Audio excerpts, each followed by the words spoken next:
This episode's great for any veterans who'd like to know how to use their VA loans for investing purposes. It's also great for people who are using nationwide lenders that want more options and better terms by building relationships with local banks. And it's also great if you just want to be inspired by somebody who's done 100 deals. Enjoy this episode with Megan Ahern. I know, Megan, welcome to the podcast. I know you've actually bought 90 different properties and you focus on helping students get their first deal, and you specialize in BRRRR, right? Yep. So tell us how that all started. So I had kind of got started in real estate when I was living back in Southern California. It was just so hard to get going with, it just felt like harder because it was higher cost of living. And my husband was getting medically separated from the Marine Corps, and he had a back injury. He got in a parachute accident. Oh, wow. And couldn't stand for more than about 15 minutes at a time. And so all the things he was trained to do in the military, he couldn't do. So we're like, you want to go back to school? What do you want to do when you grow up? And we just decided go all in on real estate, sold everything we owned in Southern California, picked Lincoln, Nebraska as our market, and we actually bought a travel trailer and moved into it, and then just parked that behind our projects for the first year to kind of prove to ourselves that it would actually work. Oh, wow. So Yeah. What did that travel trailer look like? It's just like a 30-foot travel trailer. It was used. We had a 1-year-old at the time. Coming from Southern California, I didn't realize there's this thing called winter, and it's not super fun in a travel trailer in Nebraska in the winter, but it was rough, but it worked. And so we had a little bit of military VA disability that we could live on as long as we had almost no, housing expense. And so that first year we were able to buy, I think we flipped one house and bought 4 rental properties. And then going into the second winter, I was gonna have my second kid, and I was just like, dude, I'm done. Give me a house. We've proved to ourselves that this works, so let's do it. How scary was that to have one of the main income sources taken away, knowing he was going to be released on medical leave? Yeah. Scary that the medical issue even existed, and then all having a 1-year-old at the same time. Yeah, it was super scary. He actually had the injury before she was born, and so they kept meeting with him and seeing if he wanted to have back surgery or if that was a good option, and if he could stay in. And it just kind of kept coming up of no, we can't really fix the problem. They just wanted to mask the symptoms. And so he decided he wanted to get out. But at that point, I wasn't working, and then he wasn't going to be working either. And so we just really had to bet on ourselves. We had done one long distance flip from Southern California that actually lost 20 grand. And we had done a live-in flip in Southern California that ended up making 80 grand, but we didn't know it at the time. And so we didn't really have success in real estate when we decided to go all in on it. It was just living on a prayer, really. Holy cow. So, Yeah. All right, you did a flip remotely, and where was that flip? Albuquerque. New Mexico. How did you Yep. come across that property? Quite a distance from California. Yeah, so I did a bunch of driving for dollars in Oceanside. That's where I lived, and found some distressed looking properties, went down to the county, researched the address. This was apparently back in the day before DealMachine, before the easy way of doing things, but sent out a bunch of mailers, and then had a seller call me and said, yeah, this house, I started demoing it, the bathroom, and I ran out of money and I just want to move. I'm like, this is it. This is the motivation. Where is it? And he's like, Albuquerque, New Mexico. And I'm like, no. I want the one in Oceanside. Oh, wow. He lived in Oceanside, Yeah, but he you were had- contacting about his property Yeah. there, and he had one in Albuquerque. Yeah, and I was like, well, what about the Oceanside one? And he's like, oh, I already sold that, but do you want the Albuquerque one? And I'm like, well, if it's a deal, it's a deal. I'll just put it under contract and try to wholesale it. So I did that, tried to wholesale it, couldn't wholesale it because clearly it wasn't a very good deal. And so I decided well, I'll just try to flip it myself. And I made every mistake possible. Hired a Craigslist contractor. He wanted to get paid in a draw schedule. So I would pay him 1/6 after the exterior paint was done, and 1/6 after the interior paint was done. And what he was actually doing was just sending me one picture of the front side of the house, and that was painted, and the other 3 sides weren't. And one room was painted, and the whole rest of the house wasn't. So I had paid him 4 of the 6th draw schedule, and then decided Albuquerque's not that far. I'm excited. We should be at set finish. I'll just drive out there.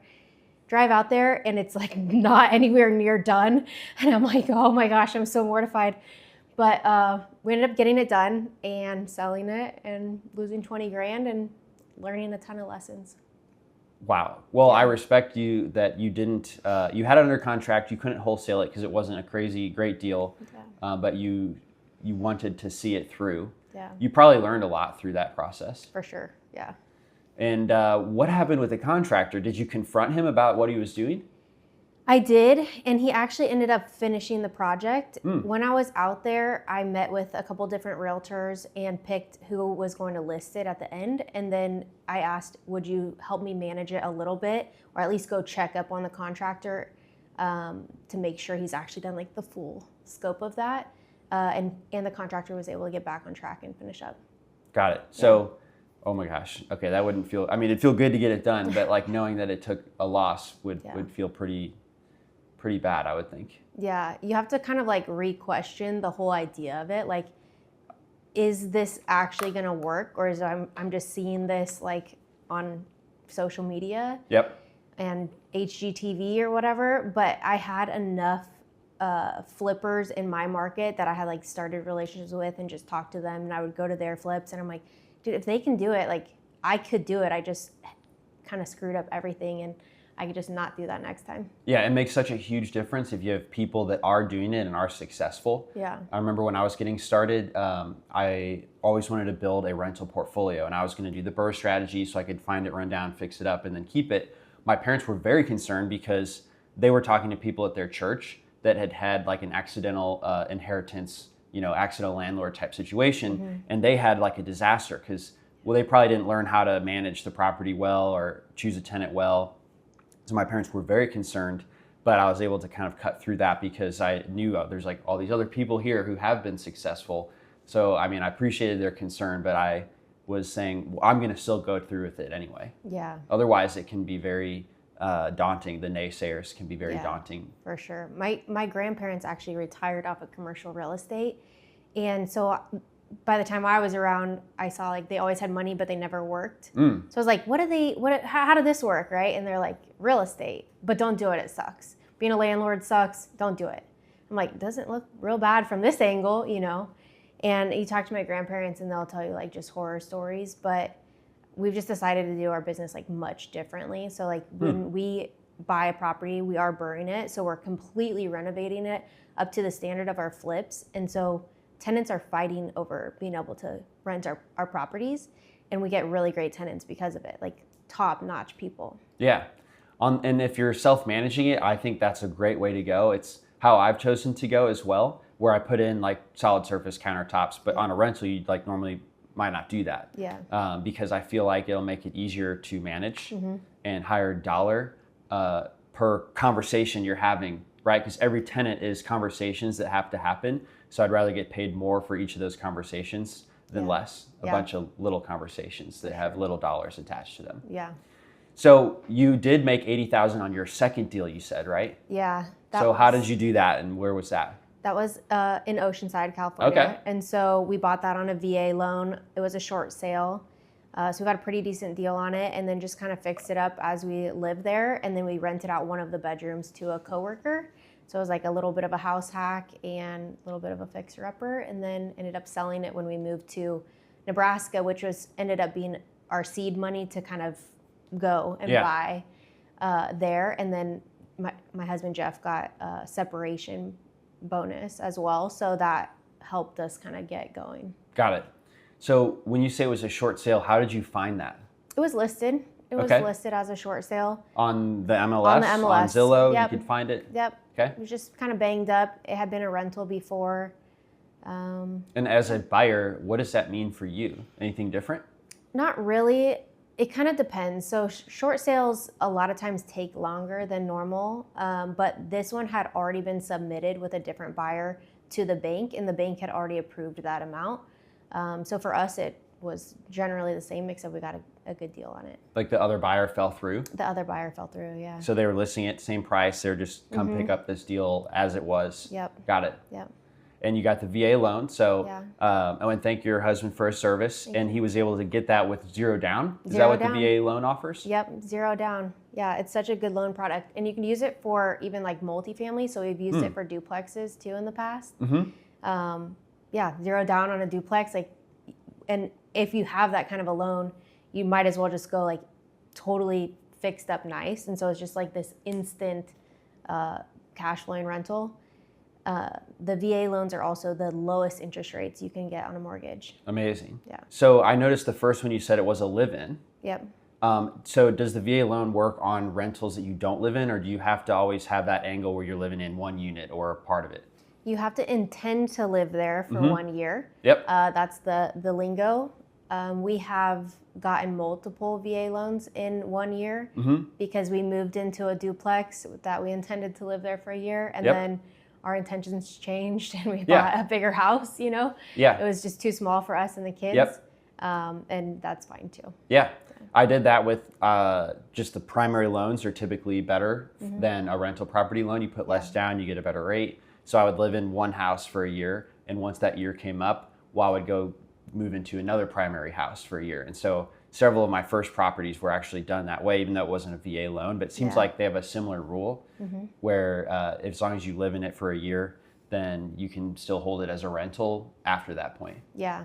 Yeah. That house has doubled in value in like 5 years. Oh, I bet. It was great. Yeah, that's how ours was too. Like, I want to say, oh yeah, we made 80 grand on this, but like anyone that bought in California that year and kept it for 2 years, like would have made 80 grand on it. Where did you end up? Did you get a loan, or did you have your own finances, or the bonus to fix it up when you were living in it or renting it out as well to your friend? We were just doing it slow, and it was mostly like very easy cosmetic stuff that if we're doing the work of it, it's so cheap, you know, paint, and then we did baseboards and a little tile, a little this, little that, and we just kind of did it over 2 years, and so we just used our income. Had you ever done any of that type of stuff before? Yeah, I had. Actually, my dad used to do like side jobs and work on houses, and so when I was super young, like maybe 7 or 8, he would take me with him. And he'd be like, I'll pay you per thing. So he'd pay me like $1 a doorknob if I would swap all the doorknobs. Wow. Or like $2 an outlet to swap outlets. So I was doing like electrical at 8. And like I remember building a fence with him at 8, like running the miter saw and running back the fence planks to him. And so I had a little bit of knowledge about that. Got it. Yeah, my first property, I did the electrical as well. And that was a lot of work. It was a lot more work than I expected, actually. Yeah. Just like the physicality of like running those wires through all the wood, drilling holes, nailing in the boxes and everything. Yeah. So it was a great learning experience to appreciate like what all goes into that. But that was the last one that I did that work on. Yeah. Just the first one. Just the first one. And it was a small house too. It was like a 700 square foot house. Yeah. Yeah, it's a lot of work. When we were first starting in Nebraska, we did a lot of the work ourselves, my husband and I, and we each had our separate pieces, and then we would sub out like plumbing, electrical, HVAC, and drywall. But everything else we were doing, and we could just get in and get out in like 30 days. We were borrowing hard money at like 18%, so we're like, we got to turn these things fast, and so we just got really good at like 30-day flips. So 18% would mean if you borrowed that money for a whole year and it was $100,000 borrowed, you would owe $18,000 in interest, right? Yeah. So if you can get it done in 3 months, you only own $18,000 divided by 3, right? Yeah. That's how much. Okay, cool. Yep. No, not divided by 3. Or divided by 4. Divided by 12. Because it would be a fourth of the year. Yeah, thanks for clarifying. Math is important with this game, right? Yeah. So what happened after the $80,000 deal? I'm kind of intrigued. Yeah. Because I know the end of the story is you moved to Lincoln, Nebraska. So when did that happen? Yeah. In like 2018. So we've been doing it for the last 5 years. So after you did 2 deals? Yeah, after 2 deals. Okay. Yep. And how did you land on Lincoln? Because there are a lot of markets where it could work well, I think. Yeah. We had talked to all of our military friends, and anytime they'd go back home, I'm like, where is back home? Like, would you feel safe? Would I feel safe walking around those neighborhoods? And like, what are the bad, like the no-go zones? And I would start looking at all of the different metrics, demographics, population growth, occupation growth. And I looked at probably 50 different markets. And finally somebody called me back, one of our friends, and said they had moved back there. The wife called me, she had become a realtor. And she's like, this is the market. I think this is the market you've been looking for. Come out and visit. And so I went out and visited, and I was like, I love this. This is beautiful. This is exactly what I'm looking for. And ended up putting an offer on a triplex, a quadplex, and a single family while I was there. Oh, wow. All in one trip. Just on a whim, yeah. Yes. And we got the single family. I'm so glad we didn't get the triplex and the quadplex. Like, we didn't know what we didn't know on those. It would have been terrible. But what do you mean by it would have been terrible? It would have been terrible because they were conversion multifamilies, which I hate conversion multifamilies, but didn't know that at the time.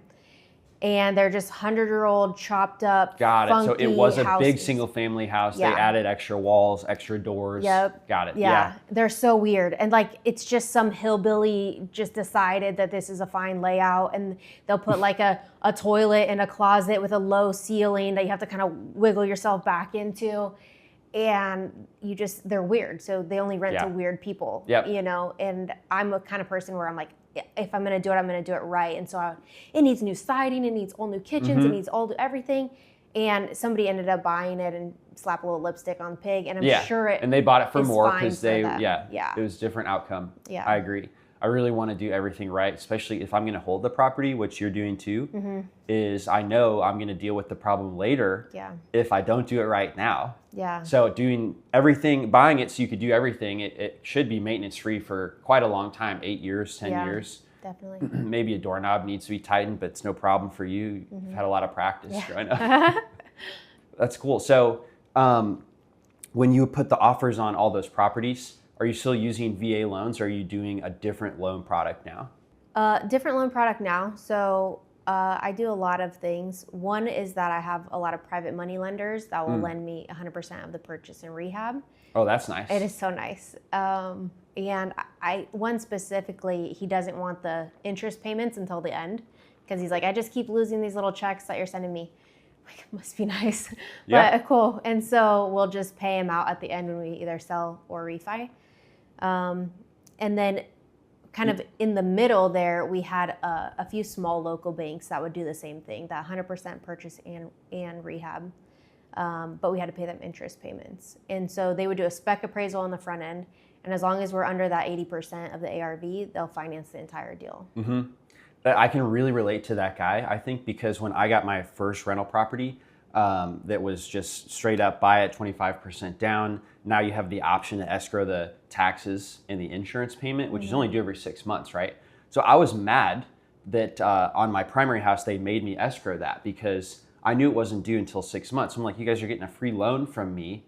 And I chose on that rental property that was just first standalone property. I was like, no, I'm not going to escrow it. I'm going to pay those myself so I can keep the money until it's due. Well, I have 18 now, so there's a lot of payments going back and forth. Yeah. And sure enough, I ended up forgetting to pay the taxes on that property for over a year because like it just wasn't being auto drafted with the mortgage payment. And I had to pay a big fee because I lost it. So it's funny, like once you just get not even very many properties, but every property would have like 3 payments, right? You got the mortgage, the taxes, and the insurance. It adds up, you know, it's like 60 payments you have to keep track of. And I go the other way now. I'm like, I want to go the easy route, which to me, that's what he's doing, because he must have a lot of things going on where he's just like, I'm going to lose these little checks. Just go give me the easy route that I'm not going to forget. And so I could kind of relate to that. And my position definitely flip-flopped as I kind of grew in my experience. As you have more things. And then the other part of it is he's like, I wouldn't do this for anyone else, but I trust you and Jeff so much. So just, you know, do it that way. You guys will figure it out. What's a practical 3-step process for somebody who has done a couple deals, but they want to find a private lender in their network? I'm assuming you knew this guy before he started lending you money. What would you suggest to somebody who might want to find somebody like that in their network? Yeah, I would say tell everybody what you're doing. And then I would say to talk about a deal, not as like a, hey, I have this deal, would you want to lend on it? But these are the kind of deals I do. Do you know anyone who would be interested in lending on something like that? When you talk about it as a hypothetical, it removes the like stress of like, I need money right now, 3 weeks from now. Just like, hey, just as an idea, would this be something that's interesting to you? And then always do what you say you're going to do. Like even when the deals go bad, your investor should never know. At least if it's, it's debt payments, right? So that's how I structure that is he's lending me money and I'm paying him interest every month or at the end. But he makes that interest whether I make money on the deal or not. So I lose money on my flip sometimes. It's a numbers game. Probably lose money on like 1 out of every 20. And I'm fine with that because we make way more than we lose. But he never has to lose money and he never has to worry about it. Oh, that's a beautiful way to operate. Yeah. It's long-term instead of short-term. Yeah. It allows you to do 20 more flips with the guy and not have a inkling of doubt in his mind about, well, what's going to happen with all this money outlaid. Yeah. That's cool. Yeah. So when you talk about it, just like in passing, or do you post on social media too? I mean, I know you do post on social media. I was curious if you felt that attracted the private money or if that's for other reasons. That's interesting because I believe the first deal he did lend on, I had posted it to my social media in that situation. But I had a real life relationship with him before that. I had met him multiple times at different masterminds and had really got to deep dive into what we're doing and who we are and just the integrity around it. But then I did post out on social and was like, hey, I got this deal. It's closing in 2 weeks. Would anyone be interested in making 12%? And he calls me immediately yeah, I'll do that. And we just have been in that kind of debt partnership ever since. That's awesome. Yeah. So you've done about 90 deals. Did you keep all of them? No. Or you're flipping some, yeah, we're flipping a lot. I've done over 100 now, but I would say probably we have 35 units. So we flip a lot. And then in the beginning, we bought a lot of rentals that at some point over the last few years we've sold to kind of level up those rentals. So at first we were just looking for big fat cash flow to get us out of the trailer and make money, buy groceries. But we decided that student rentals were not as fun as the cash flow, would make it seem. And is it because they're just not aware of property damage they're causing and stuff like that? Or we had good tenants, but you're turning them over really often. So we would get these 5-bedroom houses, and you have 5 girls living there, and then they have 5 co-signers. So then you're dealing with mom and dad for 5 different girls, and you have 15 people talking at you. Then you do this orientation. You have to tell them this is a thermostat. This is how to use it.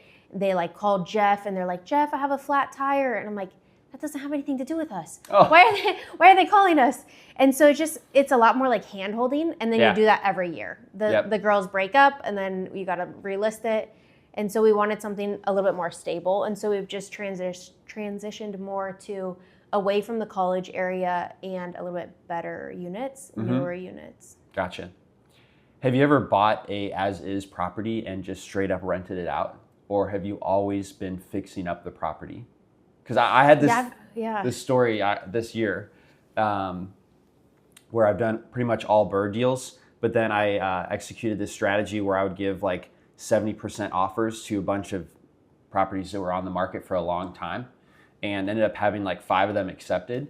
And one of them, which I thought was the best deal, and it still is a decent deal, but the girls moved in, and it was, they had just graduated, but it was 3 or 4 girls living in Indianapolis. And in the winter, they're like, man, it's so cold. The heater can't keep up. Well, I found out the whole house, which is a 2,500 square foot house, had no insulation. Oh, so wow. I had to, in the middle of winter, rescue them by having this guy drill in the outside and pump in the foam insulation. Wow. And, it was just I don't know how you'd even inspect for that. Yeah. When you're just buying a house as is, but it is obviously a flipper that forgot and didn't do it right. And then just wondering if you had any experience trying to buy as is properties like that. Yeah. The only things that we don't fully remodel are when we buy VA loans, it's almost better to just buy them completely done and ready to go.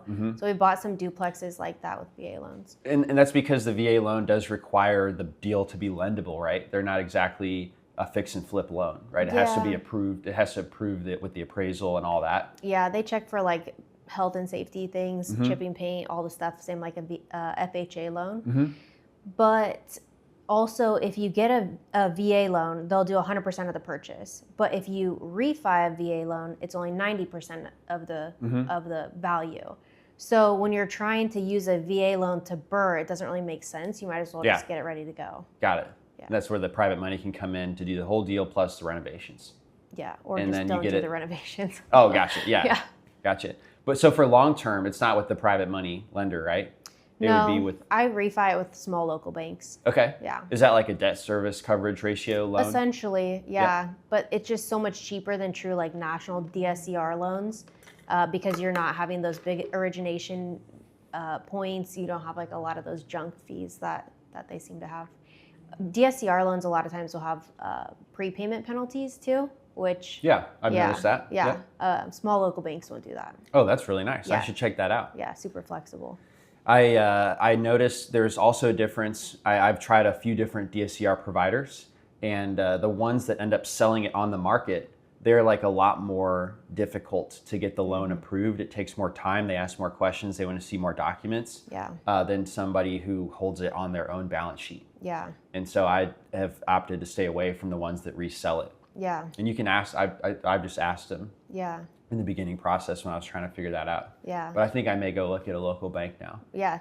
They have a like loan committee instead of underwriting. And so it'll just be like Joe and Bob and Bill. And he's like, oh yeah, I really like David. He's a good guy. He does good work on his houses. Like they almost just sell it. Like, are we going to do this loan? And then they all vote on it. And then they're like, yeah, sure.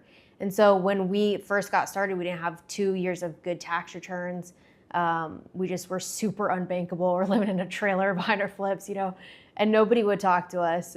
We couldn't get a conventional loan to save our life. And small local banks would, though. Cool. They could see past that. Yeah, that's awesome. Yeah. So let me ask you this. You've been doing this since 2016, I think. Yep. And you've done over 100 deals now. So it's like a little over 10 deals a year at this point, it sounds like, right? Yeah, it's a like exponential curve. So definitely we're flipping 20 houses a year at least now, and probably bringing on another 10 units. Yes. Units, yeah. And so you've done it through high inventory, low interest rate, high interest rate, and you've done it the whole time. Yeah. And one of the things that like our team, and we've been around for 8 years, so almost as long as that. Sometimes people will say, hey, the market, it's just the market that's affecting us. But truly, if you look at our performance, we've done very well when we've executed well, and we've done poorly when we've executed poorly. Yeah. It actually, in our case, doesn't have any correlation to what was going on in the market. Yeah. So I'm curious how you guys have approached that successfely through, 10 years. Yeah. Dang, has it really been that long? Almost. 10 years. 8 years. You're making me 9 feel years. old. Yeah, so one thing that we do, I have very close relationships with a lot of bankers in town. Like I say, I'm gonna go out and date bankers, and like I'll take them to lunch, and what that's allowed me to do is when things change, I call them because they're all the old guys. Like they've been around for so many market cycles. And I remember when COVID hit, I was like freaking out. Is this gonna crash the market? What's going on? Like, I don't know. And I just called up all the bankers and I'm like, what is this? Is this 2008? And they're like, no, chill. This is not that. Like I see it, it's scary, but you're fine. Just keep going. Mm-hmm. And bankers are some of like the most conservative people. For them to say, don't worry about it, it's fine. I was like, all right, let's go. We're just flipped all the way through COVID and made so much when other people pulled back out of fear. And then the same with the interest rates. When that started going up, I was like, what's the cap? Like, where do you see this going? What's the highest? So if I stress tested at 9, would I be okay? And they're like, yeah, it's not gonna go to 9. I'm like, all right. So if I was still buying rentals, just stress testing them at 9% because I didn't know what the end refi was gonna be. But you just have to pivot. You have to know what's going on and you have to tweak your strategy a little bit. So back in the good old days when you can get cheap properties and low interest rates, we could do long-term rentals and they would cash flow all day long. Now we're switching to a lot of like midterm rental strategy and just having to get a little bit more creative with our deals. So we'll buy like a duplex with a unfinished basement, put a third unit in the basement and do midterm rentals on all of them, and it'll just puke out money like an ATM machine.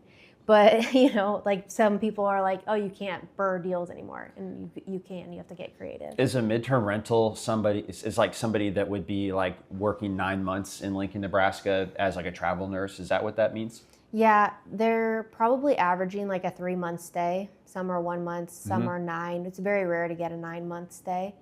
But it might be travel nurses, but there's a lot of like business nomads, or they just want to like move around. We also have 2 colleges there, so that has a lot of draw with like internships and coaching jobs and those sort of things. But yeah.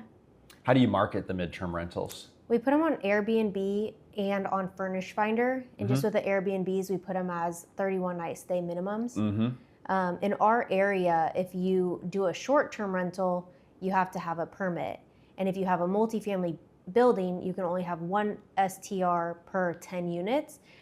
So all of my like triplexes, quadplexes, I can only have 1 of them as a short-term rental. But the MTRs don't count as that; they count as long-terms, so I can have as many as I want. Gotcha. Yeah. Do you think real estate's easier now or when you started? I've gotten better, so it's easier for me, I guess. I get that it feels harder for people getting started. It's a tough market right now. Like prices haven't dropped, interest rates have doubled, and people are still just buying houses. Like the demand hasn't slowed down. So I get it feeling hard right now, but it's always either hard to buy and easy to sell, or easy to buy and hard to sell. You just have to like deal with it. Yeah, one of the two is going to be a problem if you're buying and selling property. So I'm curious, of the 1 in 20 that you have lost money on, what is typically the factor that ends up causing a surprise or causing you guys not to make as much as you wanted to? I list them in September. That's the actual the stupidest trend? thing. It's so dumb. Yeah, I can look back 6 years and I always lose money on the ones I list in September. Our market is so incredibly seasonal. We have UNL, so like go Cornhuskers. As soon as football season starts, nobody buys a house.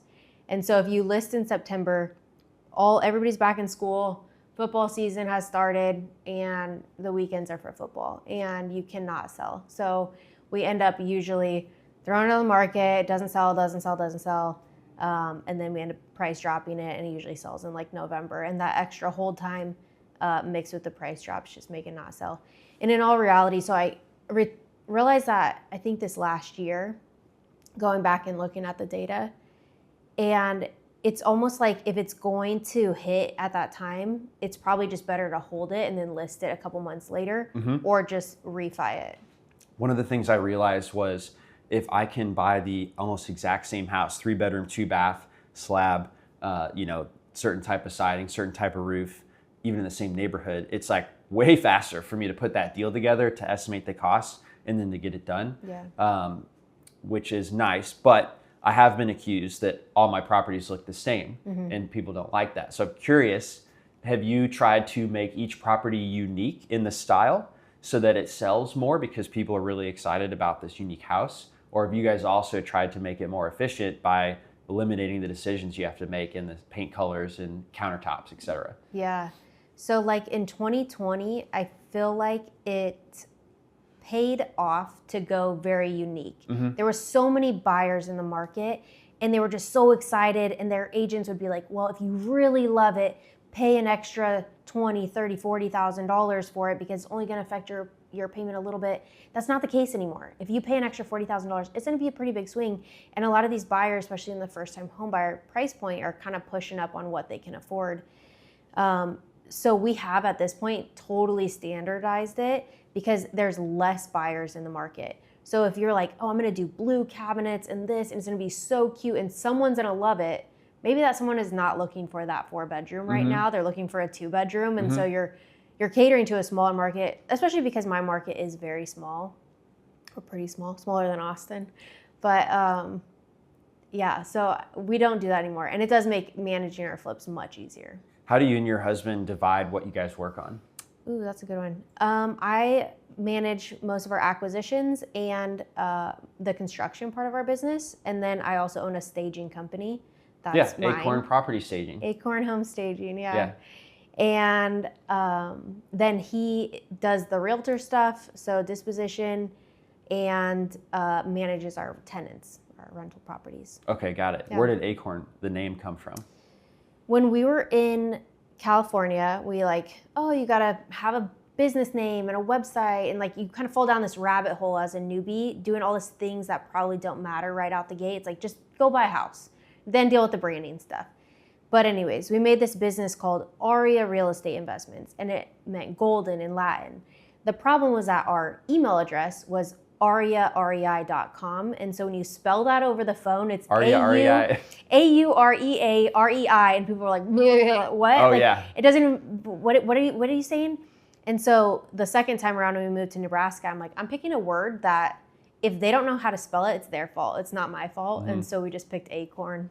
That makes sense. Yeah. And speaking of great names, on Instagram, you're the Tatted Investor. Tatty Investor. Investor, right. Because of my tattoos. Because of your tattoos. So what's your favorite tattoo, and what's the story behind that?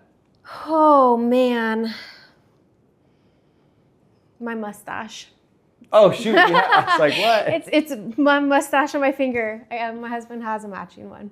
Oh, that's awesome. Yeah. And you got them together, I assume. And my kids, they can't wait to also get matching mustaches, and it's just a fun thing. Where did you get the idea?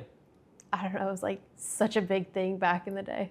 So I know you help people get their first deal. If somebody's listening, they can follow you on Instagram. It's the Tatty Investor. Yep. Anywhere else you'd like to send them? No, I think that's mostly it. I'm very active on Instagram, and I deal with my own DM, so hit me up. Awesome. Anything else you'd like to say? Maybe a word of encouragement. I think that a lot of times when people are trying to get their first deal, they have all the information they need. They just need to decide. Mm-hmm. And so it's more important that you decide than what you decide. Pick a strategy, stick with it, put your blinders onto everything else, decide you're going to do it, and just do it. Well, I agree with that, and I appreciate you coming here, and hope you have a great conference. Yeah, thanks. Yeah. Thanks, Megan. Thank you. Thanks for listening to the DealMachine Real Estate Investing Podcast. Please leave us a review and follow along wherever you're listening to your podcast.